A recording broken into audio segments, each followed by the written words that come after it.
ইন্নাল আবদাল মুমিনা ইয়ারা যুনুবাহু কান্নাহু কাঈদুন তাহতা জাবাল। ঈমানদার একটা গুনাহকে মনে করে আমার মাথার উপর একটা পাহাড়, এই পাহাড়টা আমার উপর যে কোনো সময় পড়তে পারে। ঈমানদার মনে করে একটা পাহাড় আমার উপর, এই পাহাড়টা আমার উপর পড়তে পারে। এই হাদিস দ্বারা বোঝা যায় ঈমানদার যখন কোন গুনাহ করতে যায়, করার সময় তার মনের মধ্যে এই জিনিসটা আসবে, সর্বনাশ, আমার উপর একটা পাহাড়, এই পাহাড় আমার উপর পড়তে পারে। বলেন তো পাহাড় পড়লে মানুষ বাঁচে না মরে?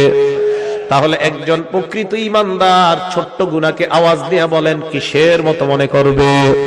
আপনাদের হাত পায়ে ধরে বলি, আজকে থেকে গুনাহ করার আগে কথাটা মনে রাখবেন, আমি একজন ঈমানদার, একটা গুনাহ আমার কাছে পাহাড়ের মতো মনে হওয়া দরকার।